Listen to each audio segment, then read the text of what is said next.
నుంచి తరలిస్తురని. అసలు అన్నం తినేవాడు ఎవడైనా మాట్లాడే మాటలేనా అండి? పట్టిసీమ కట్టింది ఎప్పుడు? 2015 జనవరి 1, 2015 నాడు జీవోఎంఎస్ నెంబర్ 1 ఆంధ్రప్రదేశ్ ఇచ్చి 2015-16లోనే 4.21 టీఎంసీ నీళ్లు తరలించారు. 2017-18కి వచ్చే వరకల్లా గోదావరి జలాలను కృష్ణా డెల్టా ప్రాంతానికి 105.9 టీఎంసీలను తరలించారు.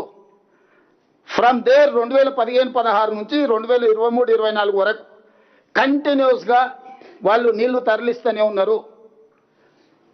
ప్రారంభించింది మీ హయాంలోనే, పూర్తి చేసింది మీ హయాంలోనే.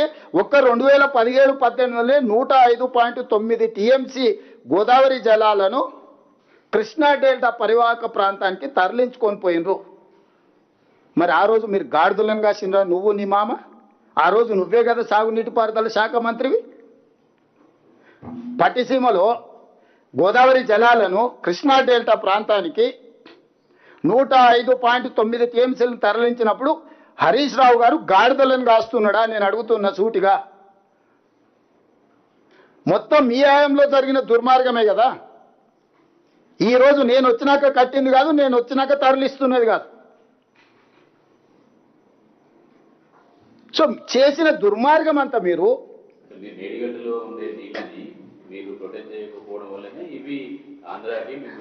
అదే చారి గారు, నేను చెప్పేది అదే.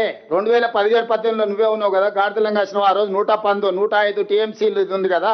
పోనీ నువ్వు కట్టిన తర్వాత 2019లో నువ్వు ప్రారంభించినప్పుడు 2021లో కూడా 30 టీఎంసీలు తరలించింది కదా. 23-24 మీరు ఉన్నప్పుడు కూడా 39 టీఎంసీలు తరలించింది కదా.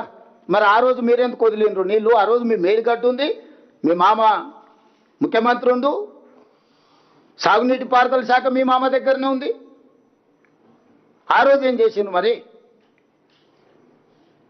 పట్టిసీమ ప్రాజెక్టు దేనికి సంబంధించింది? పోలవరం ప్రాజెక్టుకి ఏవైతే నీళ్లు ఉన్నాయో ఆ నీళ్లు పోలవరం ప్రాజెక్టు పూర్తి చేయడానికి సమయం పడుతుంది కాబట్టి తాత్కాలికంగా మేము నీళ్లను వినియోగించుకోవడానికి పట్టిసీమ కట్టినాం. పోలవరం ప్రాజెక్టు పూర్తి అయిన తర్వాత పట్టిసీమను పూర్తిగా డిస్మెటల్ చేస్తామని కదా ఆంధ్రప్రదేశ్ ప్రభుత్వం చెప్పింది. ఇప్పుడు మేడిగడ్డ అన్నారం సుందేళ్ళు ఉంటే పోలవరం చుక్క నీరు పోదా? ఇప్పుడు పోలవరము మేడిగడ్డ అన్నారం సుందేళ్ళ ఒకవేళ ఉపయోగంలోకి వస్తే పోలవరంకు చుక్క నీళ్లు పోవా? ఆంధ్రప్రదేశ్కు చుక్క నీరు రాదా? పోలవరం ప్రాజెక్టుకి కేటాయించిన నీళ్ళని ఈరోజు పోలవరం పూర్తి కాకపోవడం వల్ల ఆ నీళ్ళని వాళ్ళు పట్టిసీమ ద్వారా అక్కడికి తరలిస్తారు కదా. తెలివి తక్కువ మాటలు, అతి తెలివి మాటలు కాకపోతే